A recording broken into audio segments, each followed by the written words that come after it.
Hey, great to have you here. So in today's video, we're going to talk more about horror movies. With it being the Halloween season specifically, I figured folks at home that probably have streaming services, in this instance Netflix, could use some recommendations for what to watch this October. So wanted to give a recommendation for one I personally enjoyed. I originally watched this movie about 6 years ago, I believe, when it first came out, but just recently rewatched it, so I wanted to talk more about it, and that is The Ritual.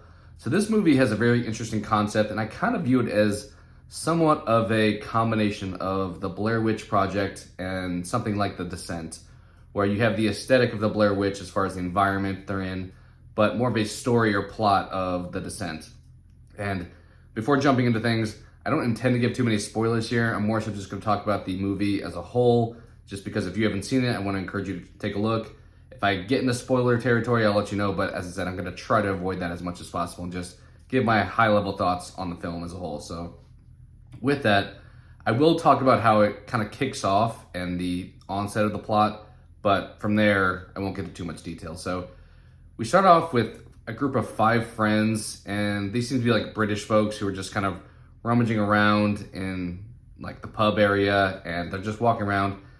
And you have the story set off by, there's one specific friend who wants to go into a convenience store to get some more alcohol, and the rest of the group is not really interested. He convinces one of them to come in with him. They wind up going in there, and there's an altercation with the owner of the store, as well as some people that are robbing the store. So there's a couple people robbing the store, essentially, and they come out, and the main guy who went in the store leaves and hides around the corner while his friend is there exposed to the 2 criminals. And they want to take the guy's wallet and his ring and so forth. And he's being cordial with them, and he's accommodating them, but he's a little resistant to give his ring specifically, and immediately one of them just attacks that character and ultimately kills the guy.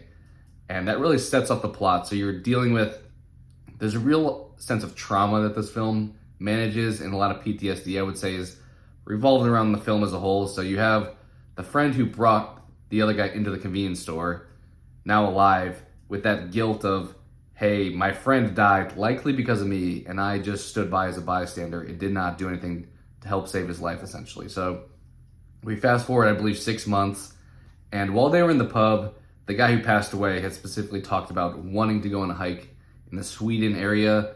So we fast forward time, and we're suddenly out doing that. And the group of the remaining 4 friends are pretty much honoring their dead friend, and they have a little bit of a ceremony where they have his, somewhat of a funeral type situation where they have his photo and some rocks and so forth, and ultimately honor his memory as best as possible.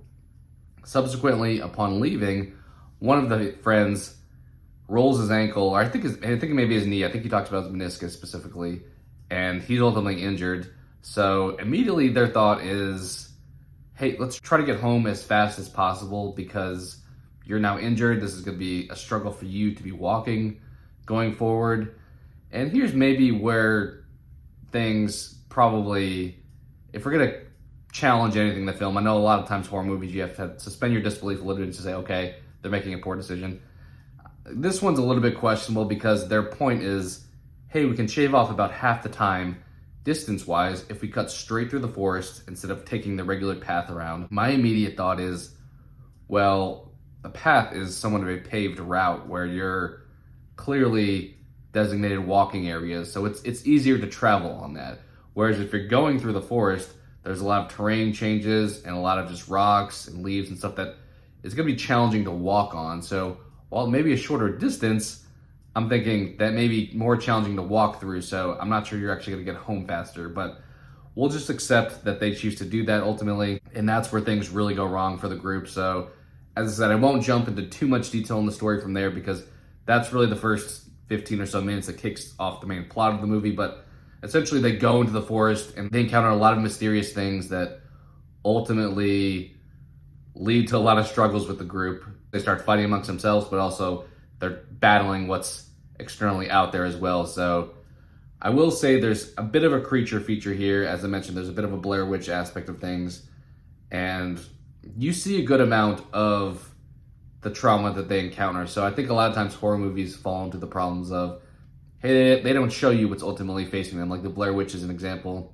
of something where you're dealing with some external force, but you're not ever you don't get the payoff of ever seeing a Blair Witch or anything like that. And this movie, you get a payoff, I would say. So you get to encounter what they are dealing with pretty clearly on camera. So that I enjoyed personally, just because I know a lot of times the Blair Witch obviously is a low budget film and it's supposed to be a found footage film. So I like that this one is clearly a story. So this one doesn't do the Blair Witch thing where it's supposed to believe, hey, this is something that was real. They just cut to straight to, this is, clearly a made up story, as opposed to trying to pull the wool over your eyes, essentially, with trying to fake you out with that. And I just really enjoyed the journey they go through. As I mentioned, they start fighting amongst themselves because of somewhat of the trauma they've already been through. And I won't go into too much detail, but I will say the main character who dealt with the trauma of that original situation in the convenience store encounters a lot of those situations while he's trying to cope with that and trying to get out of the force at the same time. So there is a lot of PTSD aspects to that. So if that's any problems for you, be aware of that going in the movie. But I found it personally interesting, the balance of him dealing with these things out in the forest, but also there's stuff in his head going on. So you're trying to decide what's real, what's not, and so forth. So it was a really interesting story overall. From there, you'll have to watch the movie to see if they ultimately get out or not. But as I said, I felt it was a little similar to The Descent, where you have a group of friends who are dealing with a trauma that occurred previously, and they're trying to make things right, or pretty much move on from it, or get over it, or honor things as much as possible from what took place previously, and ultimately make choices that lead to negative outcomes that winds up having the group spiraling, dealing with these external forces, as well as balancing that with challenging each other as well. So overall, just really enjoyed the film. If there's a rating I would give for this one, I realize this may not sound high, but I'll probably give this movie a 7 out of 10.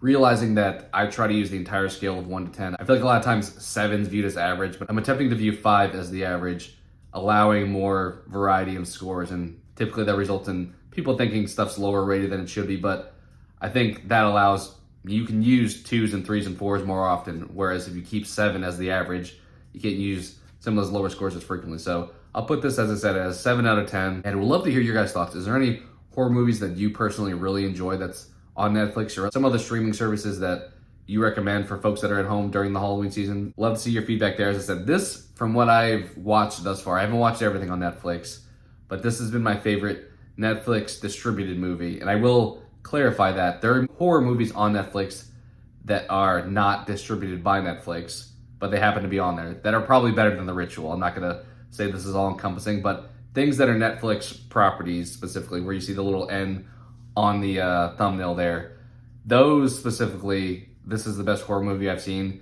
If there's any that you've seen on Netflix specifically that you think are better than this one, I'd love to hear that feedback below, because I would love to check them out if I haven't seen them already. So any recommendations, would love to hear that. And your thoughts on The Ritual too. Was this something you really enjoyed?